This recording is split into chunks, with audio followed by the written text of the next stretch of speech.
On Monday, I had a wife, a house with a pool, and a vice president title. By Friday, all I had left were 3 cardboard boxes and the worried look in my children's eyes. I remember sitting in my car in the office parking lot on that Friday afternoon, staring at those boxes on the passenger seat. 22 years with the company, reduced to some framed certificates, a coffee mug with the company logo, and a potted plant my assistant had given me. My hands were shaking so badly I couldn't get the key in the ignition. Not from the shock of losing my job, though that was devastating enough, but from what I had to do next.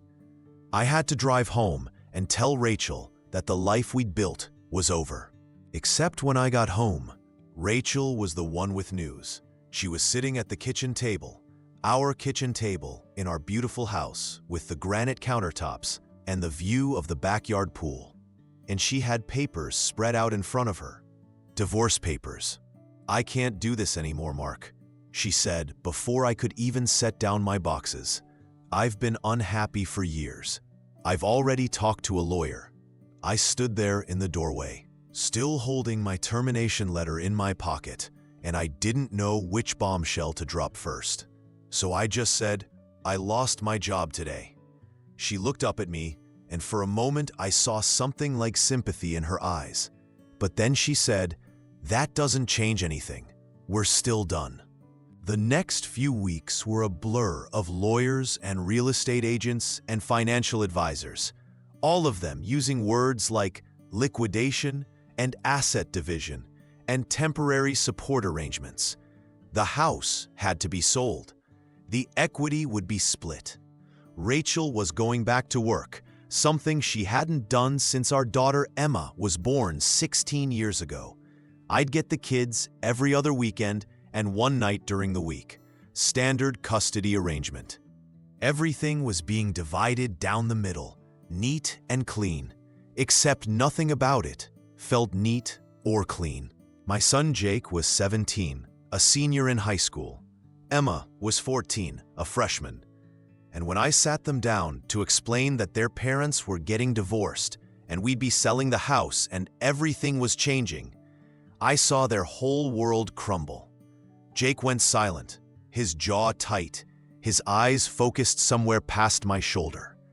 Emma cried, asking why, asking if it was her fault, asking all the questions kids ask, even when they're old enough to know better. "Where are we going to live?" Jake finally asked, his voice flat.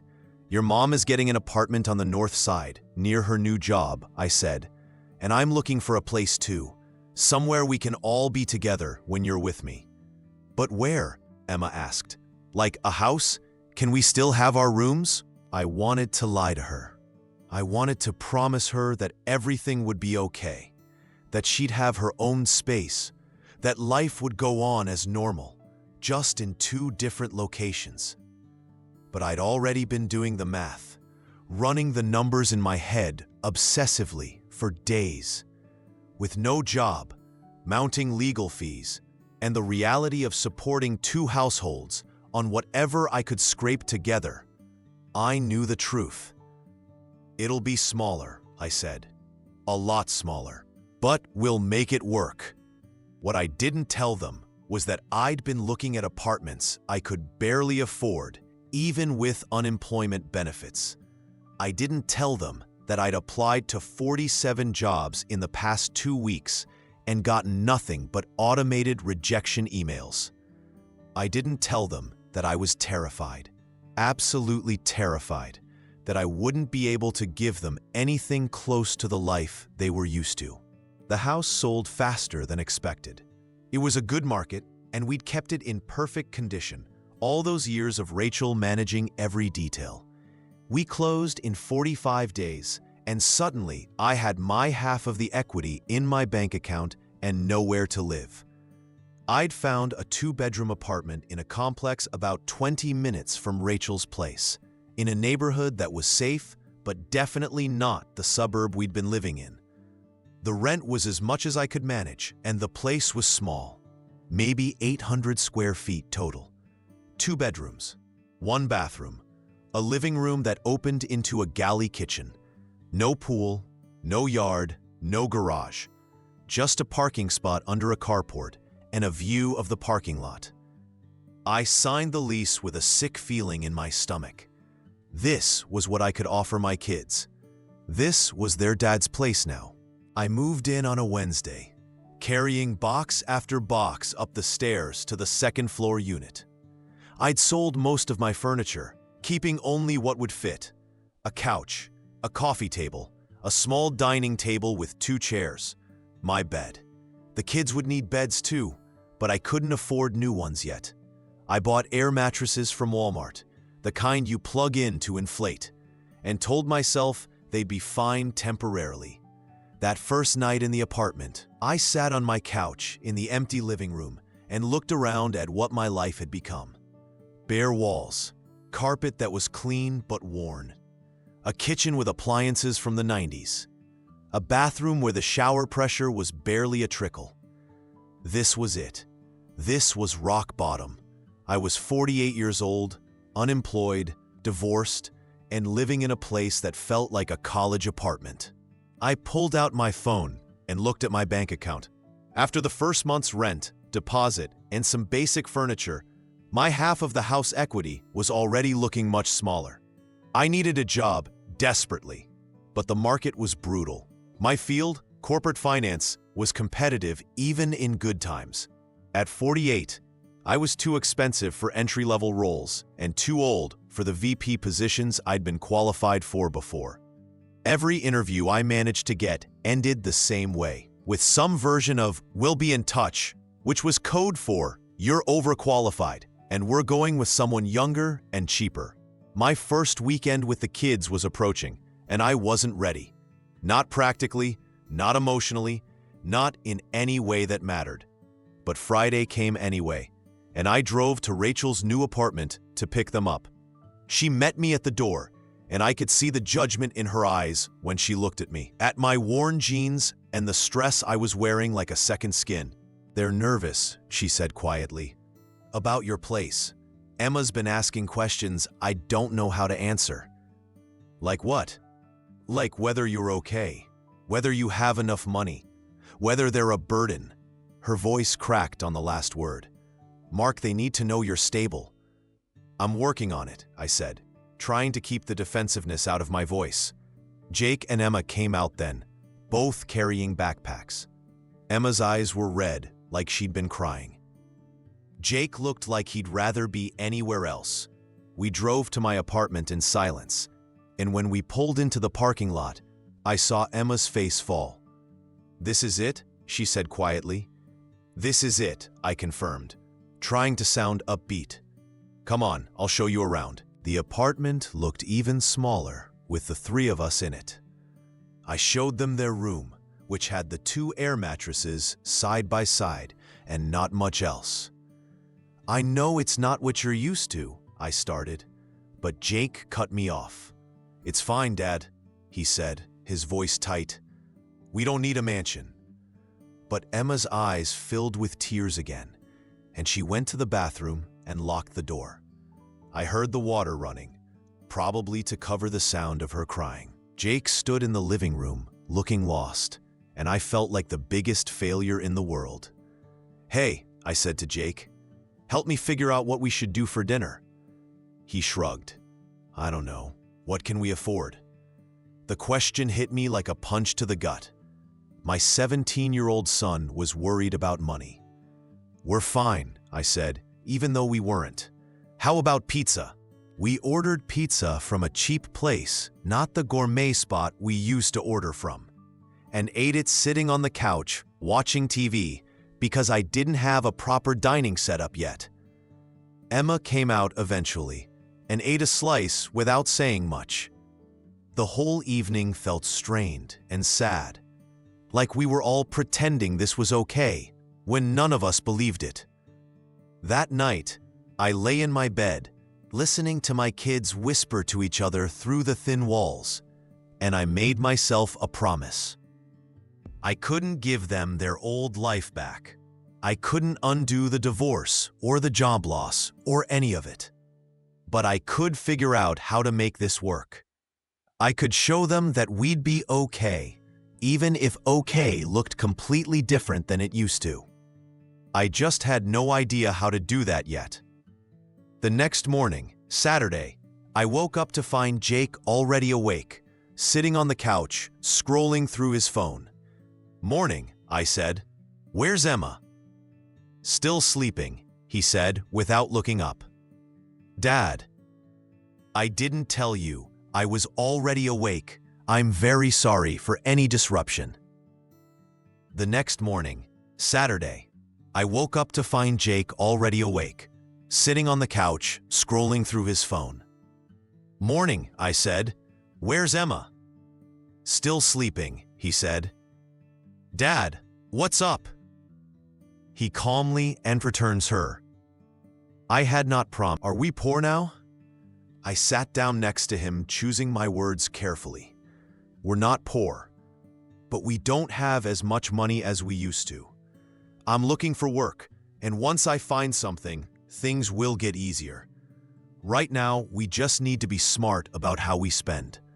"Mom says you might not be able to pay for my college," he said, and I heard the fear in his voice. "Jake, we'll figure it out. You've got good grades, you'll qualify for scholarships, and I'm going to do everything I can to help. I promise you that college is still happening."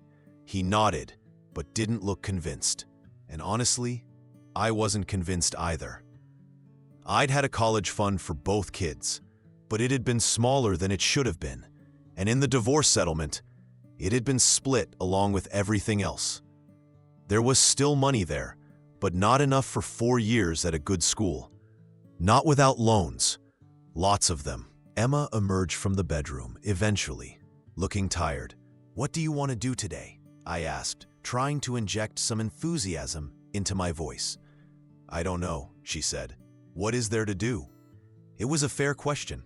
Our old neighborhood had been full of activities, restaurants, a country club where the kids had spent their summers.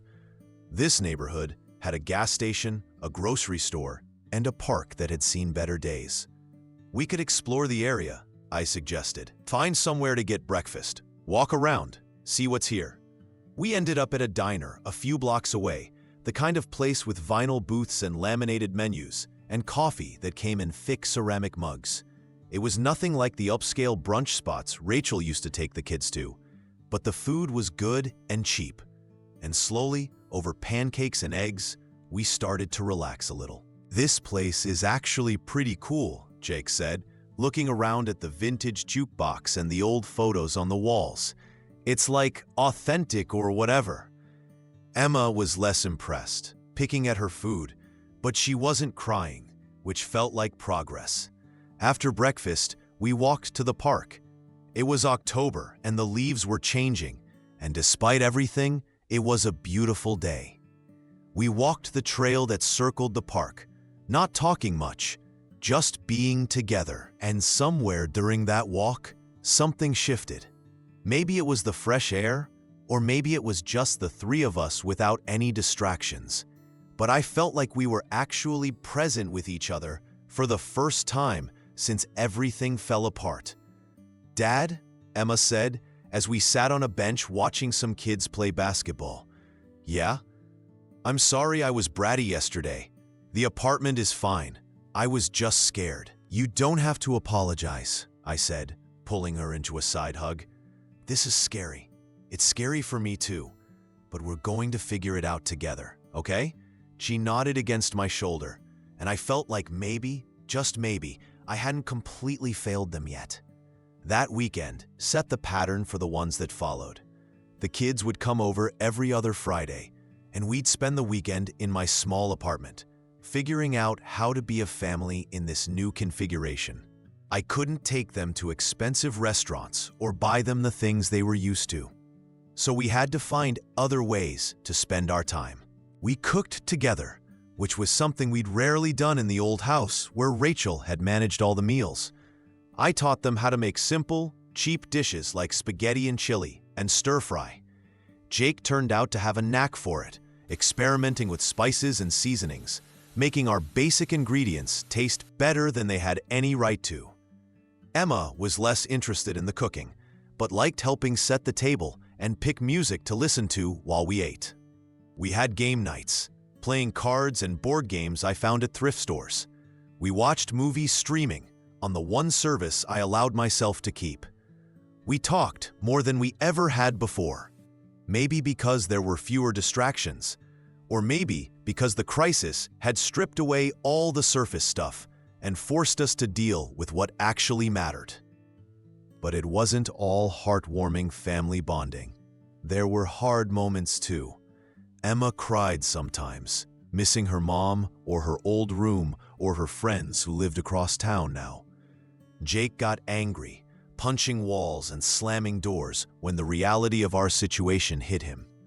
And I struggled constantly with money, with job applications that went nowhere, with the fear that I was letting them down in every possible way. 2 months after I moved into the apartment, I got a call from Emma's school. She was failing 2 classes, which was completely unlike her. She'd always been a solid B student, responsible and organized. The counselor wanted to meet with both parents to discuss what was going on. Rachel and I sat in the counselor's office on a Tuesday afternoon, the first time we'd been in a room together since the divorce was finalized. The counselor, a kind woman in her 50s, explained that Emma was withdrawing from her friends, not turning in assignments, seeming depressed. And this is clearly related to the divorce and the family changes, she said gently. Emma's whole world has been upended.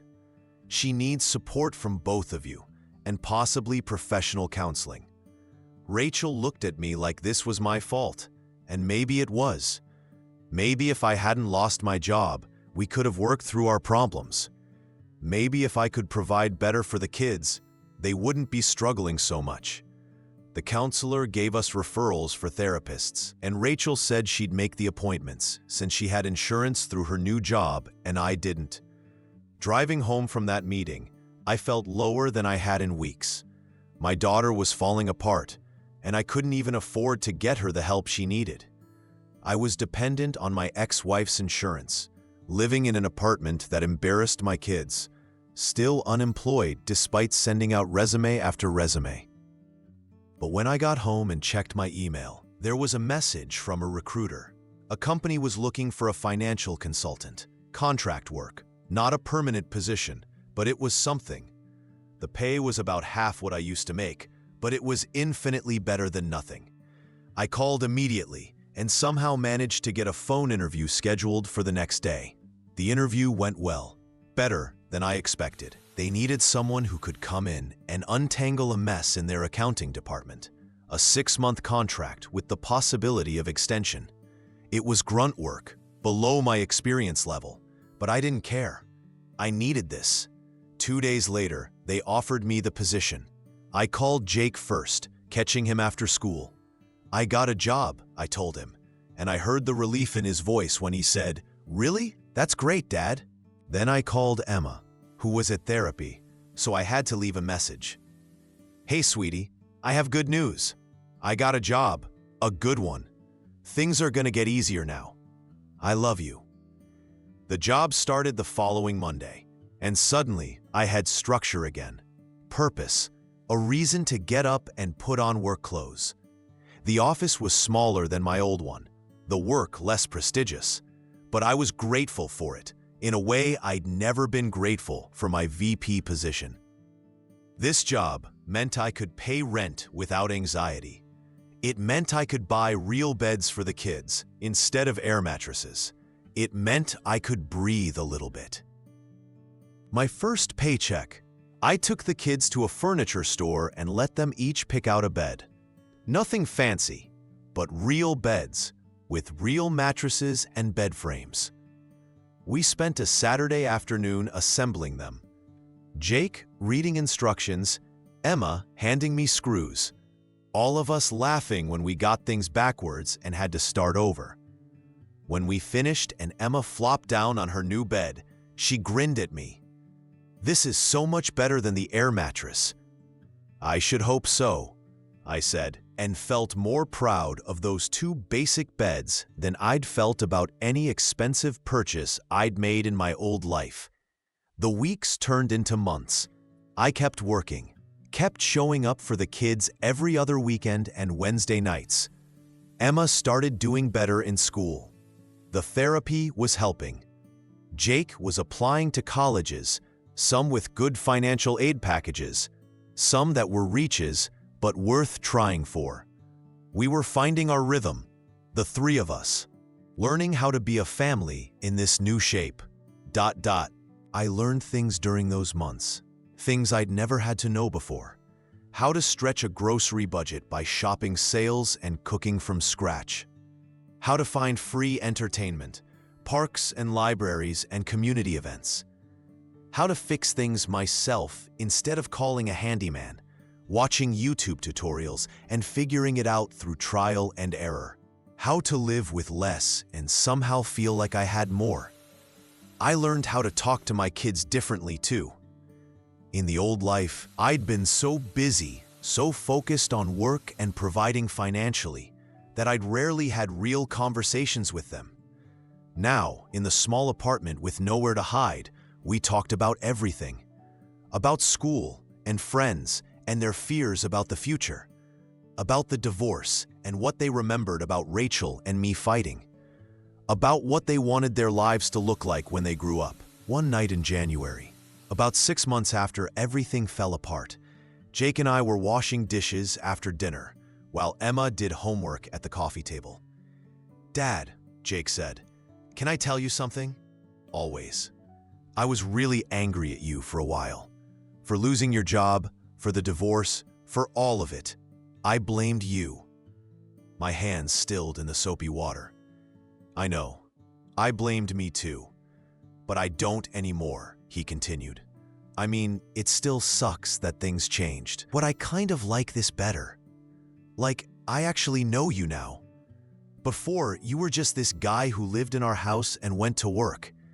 Now, you're my dad." I had to turn away so he wouldn't see my eyes filling with tears. "That means a lot to me, Jake. More than you know. Plus, you make pretty good spaghetti," he added, trying to lighten the moment. "Pretty good? I make excellent spaghetti," I said, splashing him with water, and we both laughed. But not everything was getting easier. Money was still tight, even with the job. The contract work paid okay, but it was just that, contract work. No benefits, no security, no guarantee it would turn into something permanent. I was constantly aware of every dollar, constantly choosing between things I would have bought without thinking before. New shoes for Emma or fixing my car's weird noise? Hockey fees for Jake's winter league or refilling my prescription? I made a budget and stuck to it religiously, tracking every expense in a notebook. I cut out everything that wasn't essential. No eating out unless it was a special occasion. No impulse purchases, no extras. The kids noticed. I knew they did, but they never complained. They'd adjusted their expectations along with me, learning to appreciate what we had instead of focusing on what we didn't. In February, my contract was extended for another 6 months. The company liked my work, said I was making a real difference in straightening out their accounting problems. It wasn't a permanent position yet, but the extension meant stability for a while longer, and I was grateful for it. Around that same time, Emma asked if she could invite some friends over one weekend. "I want them to meet you," she said, "and I want to show them your apartment." "You want to show them the apartment?" I asked, surprised. She'd been so embarrassed by it at first. "Yeah," she said. "I've been telling them about how we cook together and play games and stuff. They think it sounds fun." So that weekend, 4 teenage girls descended on my small apartment, and it was chaos in the best way. They made cookies, giggling in the tiny kitchen. They played games and watched movies and painted their nails on my coffee table. And at the end of the night, when I drove Emma's friends home, one of them said, "Your dad is cool, Emma, and your place is really cozy." After they left, Emma hugged me. "Thanks for letting them come over," she said. "Anytime," I said. "I'm glad you're not embarrassed of this place anymore." "I'm not," she said. "I was at first, but now I think it's kind of our special place, you know? Where we figured out how to be a family again. Her words stayed with me for days. We'd figured out how to be a family again. Not the same family as before, but maybe a better one. One built on actual connection instead of just shared space and surnames. In March, I got called for an interview for a permanent position at a different company. It was a lateral move from what I was doing. It came with benefits and stability and the possibility of growth. I prepared for that interview like my life depended on it, because in many ways, it did. The interview went well, and I allowed myself to hope. 2 weeks later, they offered me the job. The salary was decent, not what I used to make, but enough to live on with some left over for savings and for helping the kids with college. I had health insurance again. I had a retirement account again. I had a future again. I took the kids out to that diner for breakfast to tell them. The same diner where we'd eaten on that first difficult weekend. I got a permanent job, I told them. Good pay, good benefits. We're going to be okay. Jake reached across the table and squeezed my shoulder. We already were okay, Dad. But this is great. Emma just smiled at me, and I saw pride in her eyes. Pride in me, for keeping going, for not giving up, for showing them that even when everything falls apart, you can put it back together into something new. The months continued to pass, and slowly, things stabilize. I worked at my new job and did well, getting positive reviews and a small raise after my first 3 months. Jake graduated high school and got accepted to a state university with a good scholarship package. We'd still need loans, but it was manageable, and he was excited about his future. Emma finished her freshman year strong, her grades back up, her therapy going well. The apartment that had seemed so small and inadequate at first had become home. I decorated gradually, finding things at thrift stores and garage sales, adding personality to the space.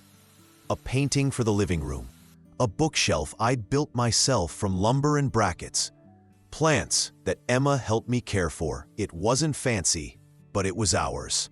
One Saturday in May, almost a year after I'd moved in, I was fixing a leaky faucet in the bathroom. Jake was at work, his part-time job at a grocery store, saving money for college expenses. Emma was in her room reading, music playing softly, and I realized I was happy. Actually, genuinely happy. Not happy that my marriage had ended, or that I'd lost my job, or that we'd gone through so much hardship, but happy with who we'd become through it. The relationships we'd built, the resilience we'd developed. I was happy with this life, this smaller, simpler, more authentic life. Emma came out of her room and found me under the sink. "Need help?" she asked. "I think I've got it," I said, tightening the last connection. "There, that should do it." I turned the water on and nothing leaked. A small victory, but I felt ridiculously proud of it. "Fixed it myself," I said. "Saved us a plumber's fee." "You've gotten good at that stuff," Emma said. "Fixing things, making things work." "Had to," I said. "Couldn't afford not to learn." "I'm glad you did," she said. "I like that I'm learning it too. Like, I know how to cook now, and how to budget money, and how to fix basic stuff. Mom never taught me any of that." "Your mom taught you other things," I said, trying to be fair. "I know," she said, "but these feel more useful, you know, more real." I understood what she meant. There was something about the life we'd built, with all its constraints and challenges, that felt more real than our old life had. Less about appearances and status, more about actual living and connection and making do with what we had. That summer, we took our first vacation since the divorce, a camping trip to a state park 3 hours away. It cost almost nothing, just the campsite fee and gas and food. We borrowed camping gear from a coworker of mine, packed the car full, and headed out for a long weekend. It rained the first night, our tent leaked, and we all ended up squished together trying to stay dry, laughing at the absurdity of it. The next day, we hiked and swam in the lake and cooked hot dogs over the campfire. We played cards by flashlight and told stories and looked at stars brighter than any we'd seen in the suburbs.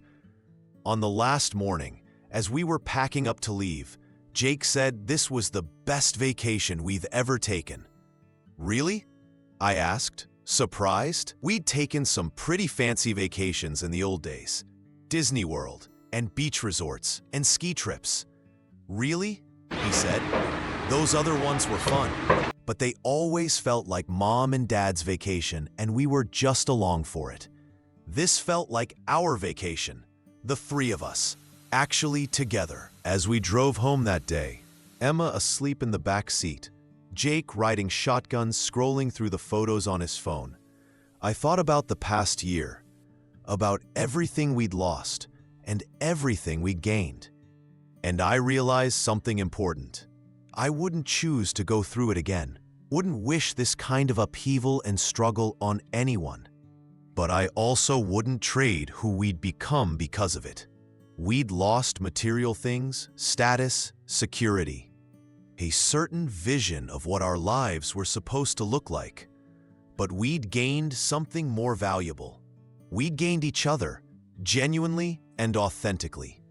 We'd learned how to be resilient, how to adapt, how to find joy in small things.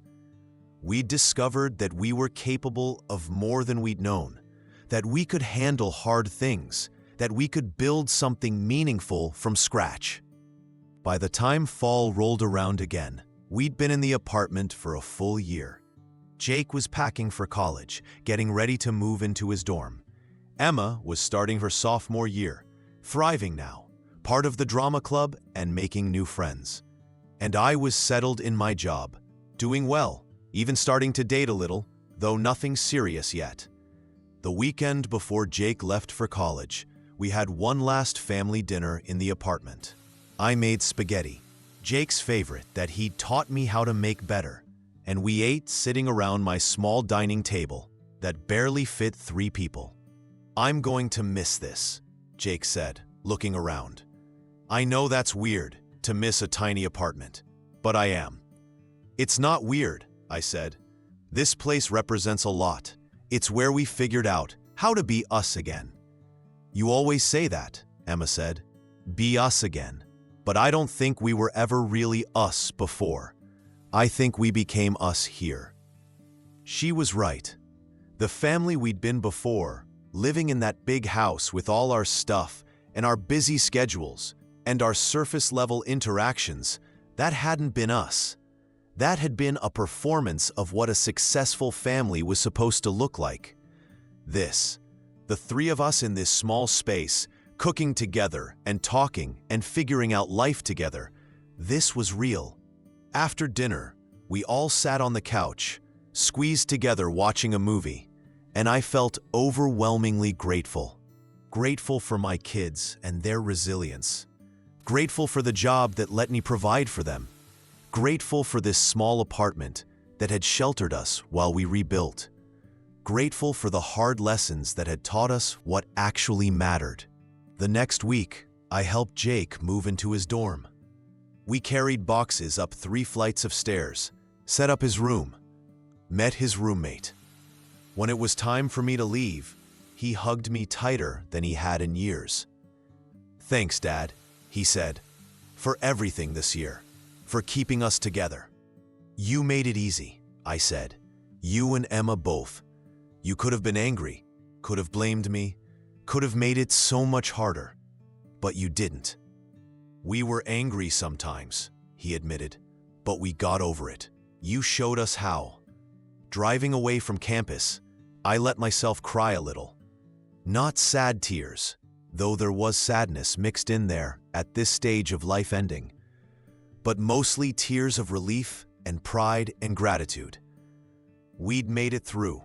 We'd survived the worst year of our lives, and we'd come out the other side still intact, still connected, maybe even stronger than before. Back at the apartment, it was just Emma and me for the first time.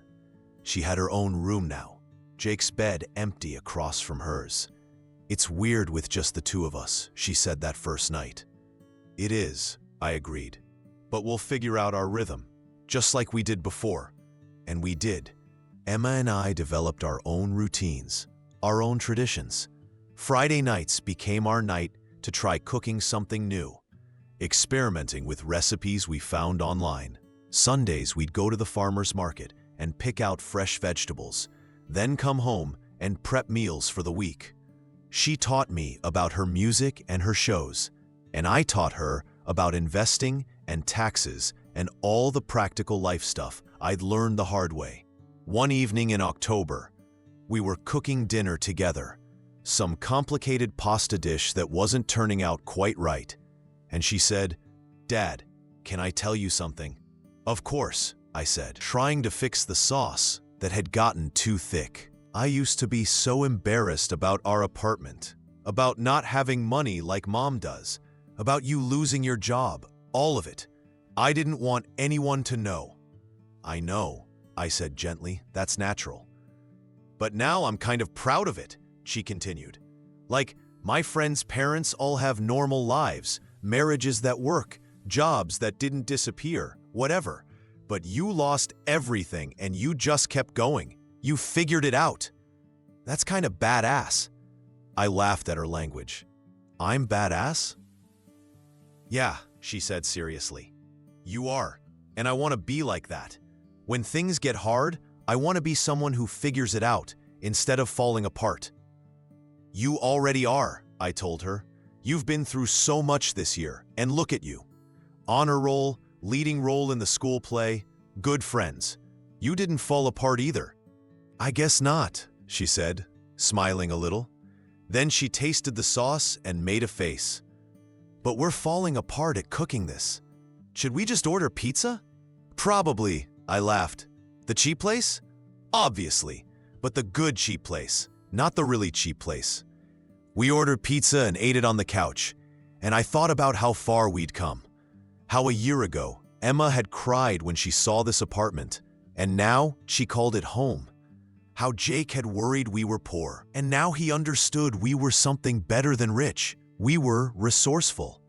How I had felt like a failure, and now I felt like maybe, just maybe, I'd gotten the most important things right. The months continued on. Thanksgiving came, and I had the kids at my place, Jake home from college. We cooked a small turkey in my tiny oven, made all the sides, set up the dining table that barely fit 3 plates. It was nothing like the elaborate Thanksgivings we'd had before, Rachel's perfect table settings and coordinated decorations. But it was perfect in its own way, the 3 of us working together, laughing at our mistakes, grateful for each other and for how far we'd come. Christmas was at Rachel's that year, which was fine. The kids needed time with both of us, and I was learning to be okay with sharing holidays. I spent Christmas Eve alone in my apartment, which could have been depressing, but instead felt peaceful. I'd come a long way from that first night when the silence terrified me. Jake came over the day after Christmas to exchange gifts, just the 2 of us, since Emma was with friends. We sat in the living room with coffee, and he gave me a framed photo, a picture from our camping trip of the 3 of us by the lake, all of us smiling and sunburned and happy. "I love this," I said, my voice thick. "Where should we put it?"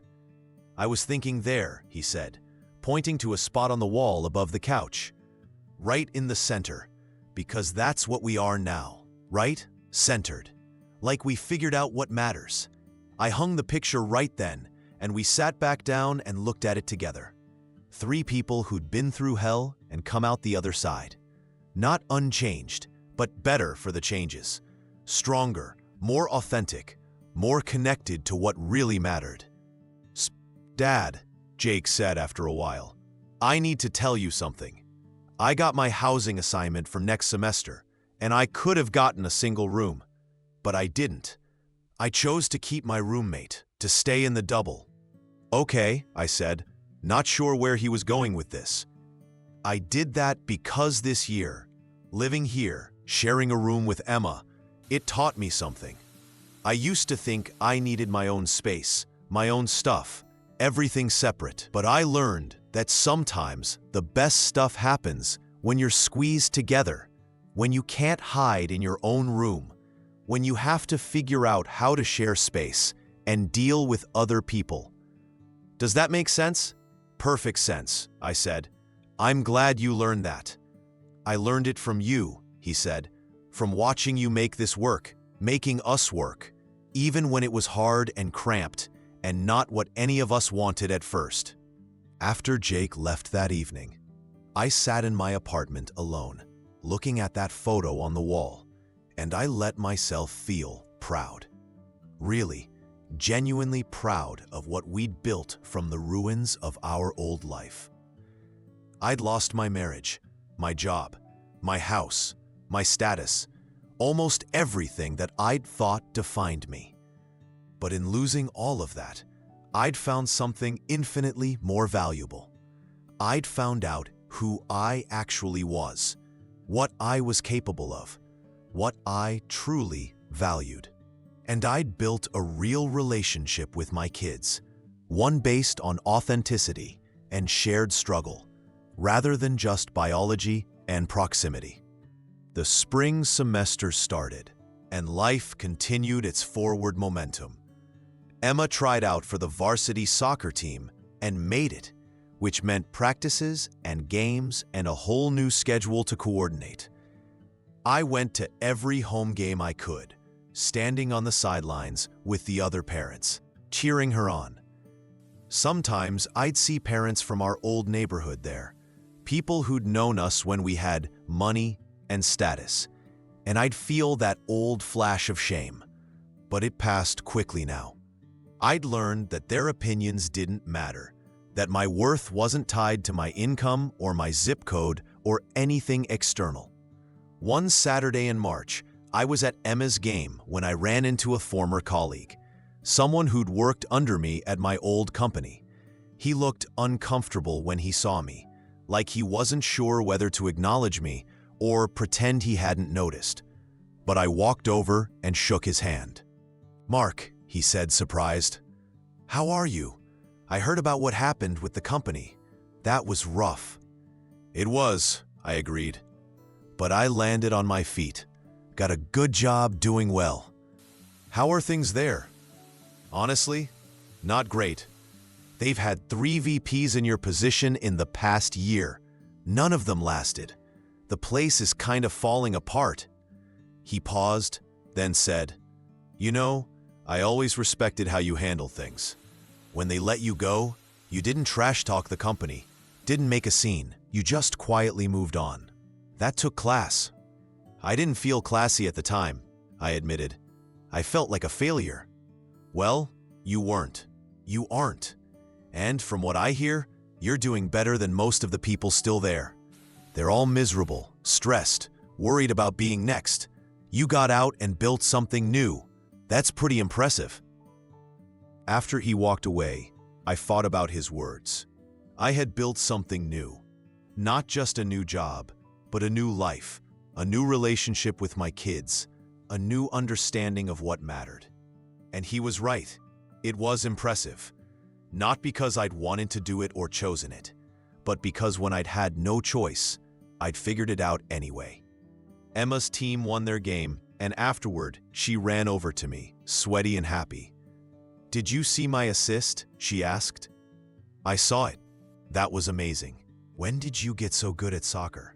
"I've been practicing a lot," she said.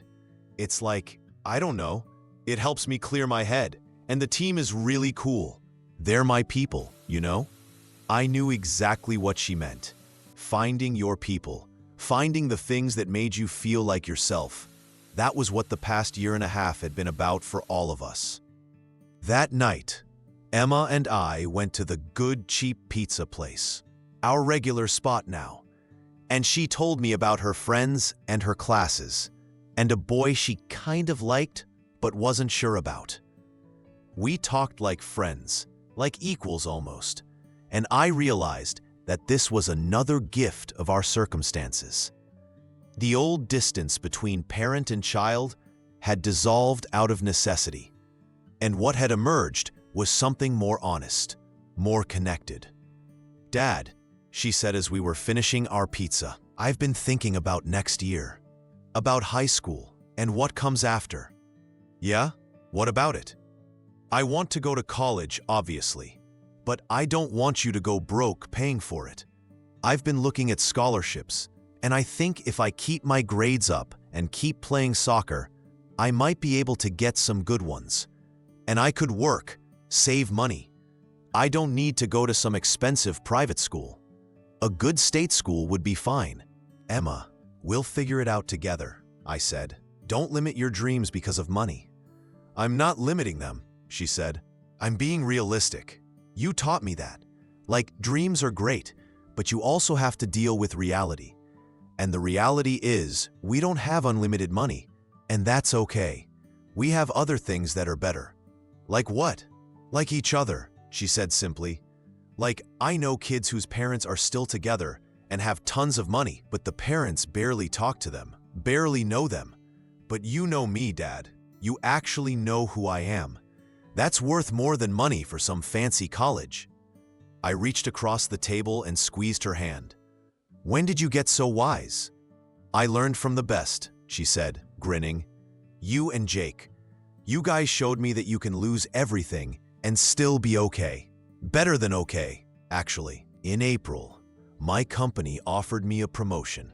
Not a huge one, not back to my VP level, but a step up with more responsibility and better pay. I'd be managing a small team again, getting to use more of my skills and experience. I accepted immediately, feeling like another piece of my life was clicking back into place. With the raise, I started thinking about moving. Not right away, but eventually. The apartment had served us well, had been exactly what we needed during the hardest time. But maybe in a year or so, I could afford something a little bigger. Maybe a small house with a yard. Nothing like the old house, nothing pretentious, just a comfortable space where the kids could each have their own room when they visited. But when I mentioned the idea to the kids one weekend, their reactions surprised me. "Don't move because of us," Jake said. "We're used to the apartment. It's home now. Plus, I kind of like sharing a room when I'm here," Emma added. "It's like, I don't know, cozy? We talk at night and stuff. If we had separate rooms, we wouldn't do that." "You two are something else," I said, shaking my head. "Most teenagers would jump at the chance for their own space." "We're not most teenagers," Jake said. "We're teenagers who learned that space isn't as important as we thought it was." I decided to table the moving idea for now. If the kids were happy here, and I was happy here, then why change it? Maybe eventually, when Jake graduated college and Emma went off to school, and it was just me, I'd downsize even further. Or maybe I'd stay here, in this place that had witnessed our transformation, our rebuilding, our becoming who we really were. In May, I took Emma to visit some colleges, just preliminary visits, since she was only finishing her sophomore year. But she wanted to get a sense of what was out there, start thinking about her future. We drove to 3 different schools over a long weekend, walking through campuses, sitting in on information sessions, imagining her life in a few years. At one school, a small state university with a good liberal arts program, we were walking through campus when Emma suddenly stopped. "Dad, I think this is the one." "You do? Why?" "I don't know, it just feels right. It's the right size, not too big, not too small. They have a good theater program. And look at this campus. It's beautiful. I could see myself here." "Then this is where you should aim for," I said. "Let's see what kind of scholarships they offer, what it would take to make it work financially." We spent the rest of the visit gathering information, talking to financial aid counselors, learning about merit scholarships and work-study programs. It was a lot to think about, a lot to plan for, but I felt hopeful. We could make this work. We'd made everything else work. Why not this too? On the drive home, Emma said, "Thank you for doing this with me." Mom said she'd take me to visit schools, but then she always has to work or she's too tired. But you made time. Of course I made time, I said. This is important. You're important. I know, she said. That's the thing. With you, I always know I'm important. I never have to wonder. Her words stayed with me for days. That was what I'd built with my kids over the past year and a half. Not a perfect life, not a comfortable life, but a life where they knew they mattered, where they knew I showed up, where they knew I'd figure out how to make things work because they were worth figuring it out for. Summer arrived, and with it, a slower pace. Jake came home from college for the summer, got a job at a local restaurant, saved money for his next year's expenses. Emma went to a soccer camp for a week, then spent the rest of the summer practicing and hanging out with friends and helping me around the apartment. I took a week of vacation, and the three of us went camping again, this time to a different state park, another low-cost adventure that we'd remember forever. Sitting around the campfire one night, Jake said, "You know what's crazy? 2 years ago, we went to Hawaii for vacation, stayed in a resort, everything fancy and expensive, and I barely remember it. But this, camping in the woods, I know I'll remember this forever." "Why do you think that is?" I asked, curious about his perspective. "Because this is real," he said. "Hawaii was like, I don't know, a performance or something. We were supposed to have fun because we spent a lot of money. But this, we're having fun because we're actually present. We're talking and laughing and just being together. There's nothing fake about it." Emma nodded in agreement. "Yeah, like I don't even think I liked our old life that much. I just thought I was supposed to. But I actually like this life. Even though we have less stuff and less money and whatever." "You two are gonna make me cry," I said, my voice rough. "Don't cry, Dad," Emma said, but she was smiling. "We're just telling you the truth. You did good. When everything fell apart, you kept us together. That's what matters." The next day, we hiked to a waterfall, a challenging trail that left us all exhausted but exhilarated. We ate sandwiches sitting on rocks by the water, and I thought about how far we'd come, literally and figuratively. From that first terrible week when I lost everything, to this moment, tired and happy in the wilderness with my kids. The path hadn't been straight or easy, but it had led us somewhere worth being. Back home after the camping trip, life returned to its usual rhythm. I went to work, did well, continued to build my career back up in this new, more sustainable way. The kids prepared for the coming school year, Jake's junior year of college, Emma's junior year of high school. We had dinner together every Wednesday night and every other weekend, our standing tradition now, sacred time that we protected fiercely. One Wednesday in August, we were cooking dinner together, all three of us in the small kitchen, somehow making it work, and Emma's phone rang. She looked at it and said, "It's Mom, I should take this." She went into the bedroom to talk, and Jake and I continued cooking. After a few minutes, Emma came back out, her face troubled. "What's wrong?" I asked. "Mom wants us to go on vacation with her and her boyfriend over fall break," she said, "to some resort in Mexico." This was news to me. I hadn't known Rachel was seeing anyone seriously. "Okay," I said carefully. "How do you feel about that?" "I don't know," Emma said. "I mean, it sounds fun, I guess, but also weird. And I kind of wanted to just hang out here with you for fall break. We were going to work on my college applications." "We can do that anytime," I said. "If you want to go with your mom, that's okay." "But what will you do?" she asked, and I saw genuine concern in her eyes. I'll be fine, I said. I'm a grown man, Emma. I know how to entertain myself for a few days. Jake had been quiet, but now he spoke up. I don't want to go. I'll probably have midterms right after break, and I need to study. Plus, yeah, Mom's boyfriend is weird. Too happy all the time. We all laughed at that description, and the tension broke a little. Emma decided she'd go, partly because she felt obligated, and partly because she was curious about this new person in her mom's life. Jake decided to stay, split his time between studying and hanging out with me. The week of fall break came, and Emma went to Mexico with Rachel. Jake stayed with me, and we had a different kind of week than usual. Quieter, more focused. He studied for his midterms, and I helped him review material, drawing on my finance background to explain concepts he was struggling with in his economics class. We went for runs together in the mornings, cooked simple meals, watched playoff baseball in the evenings. This is nice, Jake said one night. Just the two of us. We haven't had that much since Emma's been in high school. It is nice, I agreed. Although I miss your sister. Me too.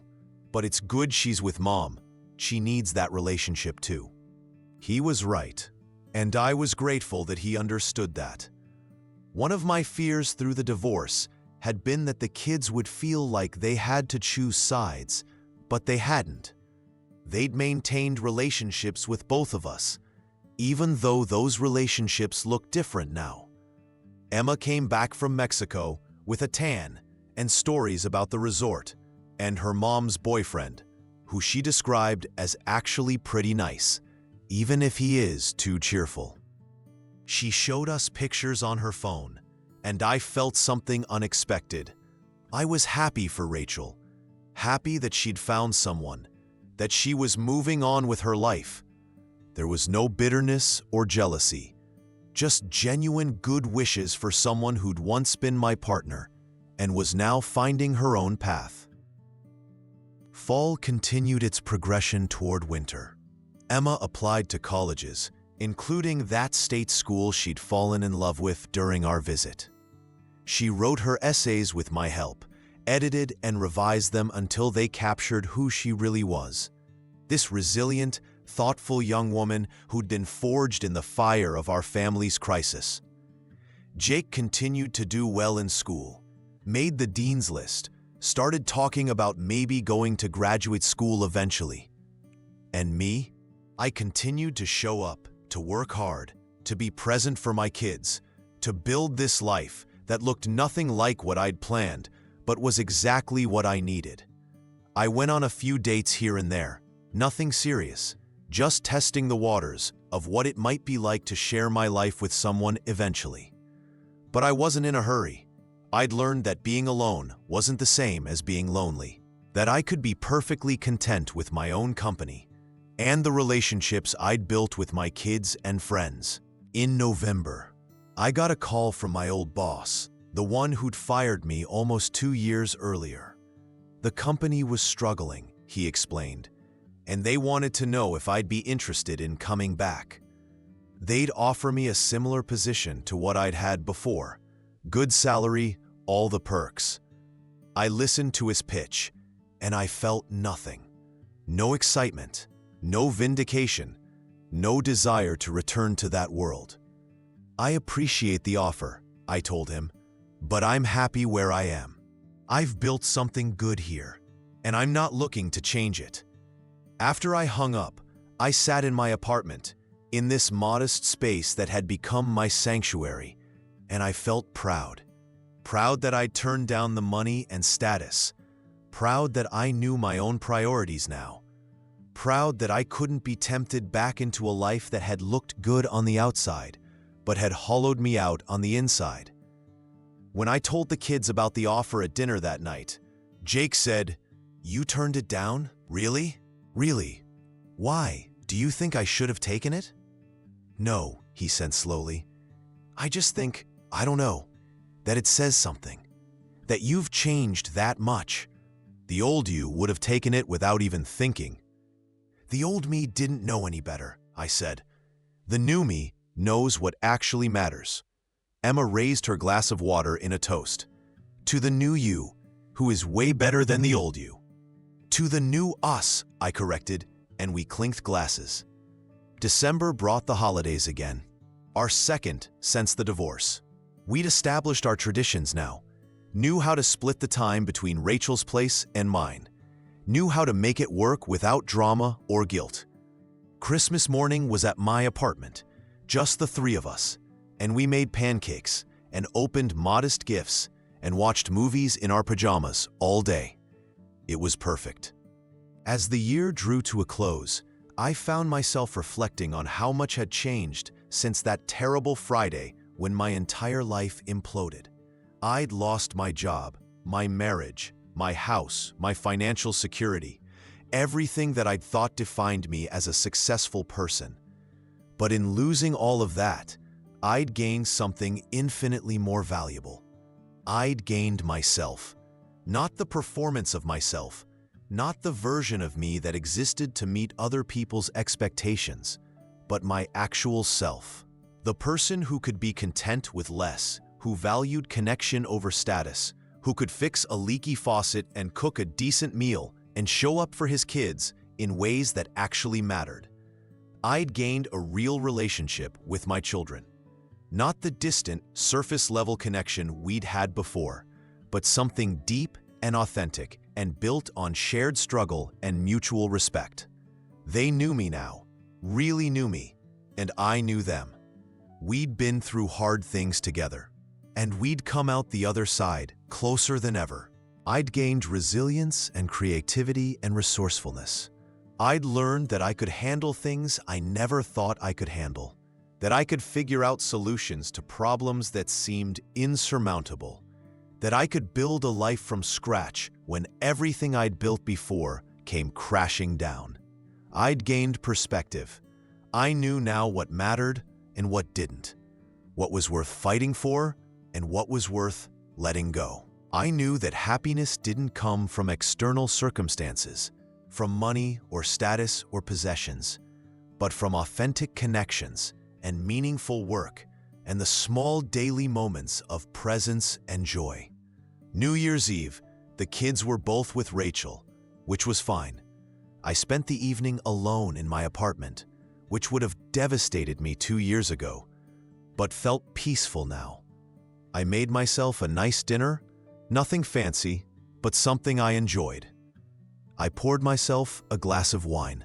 I sat on my couch and looked around at this small space that had witnessed my transformation. At midnight, I called both kids to wish them Happy New Year. Then I sat in the quiet of my apartment and made myself a promise. I wouldn't waste the lessons I'd learned. I wouldn't slip back into old patterns of chasing status or money or external validation. I'd keep living authentically, keep prioritizing what mattered, keep showing up for the people I loved in ways that were real and present and meaningful. The next morning, New Year's Day, I started a journal. I'd never been much of a writer, but I wanted to document this time, wanted to remember what I'd learned and how far I'd come. I wrote about that terrible Friday, about the first night in this apartment, about all the small victories and hard moments that had led me here. I wrote about Jake and Emma, about their resilience and wisdom, about how proud I was of the people they were becoming. I wrote about the unexpected gifts that had come from losing everything. I wouldn't choose to go through this again, I wrote. But I also wouldn't undo it if I could, because it made me into someone I actually like, someone I respect, someone who knows how to live a life that matters. It stripped away everything superficial and left only what was real. And what's real is pretty damn good. The new year brought new routines and new goals. Emma was deep in the college application process, waiting to hear back from schools. Jake was planning to study abroad for a semester, something he'd never have considered before, but that he was excited about now. I was continuing to advance in my career, but at a pace that felt sustainable, that didn't require sacrificing everything else in my life. In February, Emma got her acceptance letter from that state school she'd fallen in love with. She also got a substantial merit scholarship, enough to cover most of her tuition. When she called me from school to tell me, I could hear the joy and relief in her voice. "We did it, Dad," she said. "We actually made it work." "You did it," I corrected. "You worked hard. You kept your grades up. You became someone that schools want. I'm so proud of you." That weekend, we celebrated at our regular diner, the place that had been part of our journey from the beginning. We ordered the same things we'd ordered on that first difficult morning, almost 2 years ago, and I marveled at how much had changed, while the pancakes stayed exactly the same. 2 years ago, I was so scared, Emma said. I thought our lives were ruined. I thought I'd never be happy again. And now, I asked, now I know I'm going to be okay, more than okay, because you showed me that even when everything falls apart, you can put it back together. Maybe not the same way it was, but maybe better. Jake, home for the weekend, added, "Yeah, like I tell people about our story sometimes, about how we lost the house and you lost your job and everything changed. And they always look at me with pity, like it's this tragic thing. But I don't think it's tragic. I think it's kind of inspiring." "Inspiring?" I asked, surprised. "Yeah, because most people never have to find out what they're really made of. They just coast through life, never getting tested. But we got tested, and we passed. We're stronger because of it." That's inspiring. I looked at my 2 kids, these incredible young adults who'd been through so much and come out the other side not just intact, but better. And I felt overwhelmed with gratitude and love. They were right. We'd been tested, and we'd passed. Not perfectly, not without struggles and setbacks, but we'd passed. The months continued to roll by. Spring came, bringing with it Emma's final high school soccer season and Jake's preparations for his semester abroad. I kept working, kept building my career back slowly and sustainably. I even started dating someone more seriously, a woman I'd met through work who had her own story of rebuilding after loss. We took things slow, neither of us in a rush, both of us careful not to repeat old mistakes. One Saturday in April, I was helping Emma pack for a soccer tournament when she asked, "Dad, do you ever miss the old life? Like the big house and the money and all that?" I thought about her question carefully. "Sometimes I miss the security of it," I admitted. Not having to worry about every expense, knowing there was a cushion. But the life itself? No, I don't miss that at all. I barely knew you and Jake then. I barely knew myself. This life, even with all its challenges, this is real in a way that wasn't. "I think that too," she said. "Like, I miss my old room sometimes, or being able to buy stuff without thinking about it. But I don't miss who I was becoming in that life. I was kind of shallow, you know? Obsessed with brands and appearances and stuff that doesn't matter." "You were a kid," I said. "You were just reflecting what you saw around you." "Maybe, but I like who I'm becoming now better. I like that I know how to budget and cook and fix things. I like that I appreciate what I have instead of always wanting more. Those are better qualities than knowing all the right brands." By the time summer arrived, we'd been living our new life for 2 full years. 2 years of small apartments and careful budgets and creativity and finding joy in simple things. 2 years of building real connections and learning what actually mattered. 2 years of proving to ourselves that we could handle whatever life threw at us. Jake came home from his semester abroad full of stories and experiences, more mature and confident than he'd been when he left. Emma finished her junior year strong, ready for her final year of high school and then college beyond.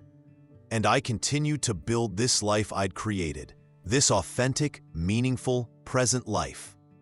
One evening in July, all 3 of us were in the apartment, cooking dinner together, like we'd done hundreds of times before. The kitchen was crowded with 3 people, We kept bumping into each other, and something was burning slightly. Emma was laughing at Jake's story about a mishap in Spain, and Jake was trying to save the vegetables that were smoking in the pan. And I was attempting to keep everything from descending into chaos. And in that moment, in that small, crowded, imperfect kitchen, I felt completely happy. Not the desperate, grasping happiness of someone trying to convince themselves things were okay, but real, solid, unshakable happiness. The happiness that comes from being exactly where you're supposed to be, with exactly the people you're supposed to be with, living exactly the life you're meant to live. "Dad," Jake said, interrupting my thoughts. "The rice is boiling over." I laughed and turned down the heat, and we continued making our imperfect dinner in our imperfect kitchen in our imperfect apartment. And it was absolutely perfect, because this was what I'd learned over these 2 years of rebuilding. Perfection wasn't about having the biggest house, or the most money, or the most prestigious title. Perfection was about authenticity, about connection, about showing up for the people you loved and being present in your own life. Perfection was about resilience and creativity and finding joy in small moments. Perfection was about knowing who you were and living according to your values. Even when it was hard, especially when it was hard. I'd lost everything I thought made me successful, and in losing it all, I'd found everything that actually mattered. My children knew me and loved me, not for what I could provide materially, but for who I was as a person. I knew myself in a way I never had before. I'd built a life that fit me, that nourished me, that felt real and meaningful and true. On Monday, I'd had a wife, a house with a pool, and a vice president title. By Friday, all I'd had left were 3 cardboard boxes and the worried look in my children's eyes. But 2 years later, what I had was so much more valuable than any of that. I had authentic relationships. I had resilience. I had perspective. I had purpose. I had a life worth living, and I had built it myself, from the ground up, with my own hands and heart and determination. That night, after dinner, after the dishes were done, and Jake had gone to hang out with friends and Emma was in her room on the phone, I stood in my living room and looked around. This small apartment that had once felt like a symbol of failure now felt like a symbol of success. The real kind of success. The kind that couldn't be measured in square footage or bank account balances. I thought about the journey that had brought me here, all the hard moments and small victories, all the lessons learned and strength discovered, and I felt grateful. Grateful for the crisis that had forced me to change. Grateful for my kids who'd been brave enough to grow alongside me. Grateful for every difficult moment that had taught me something important about myself and about life.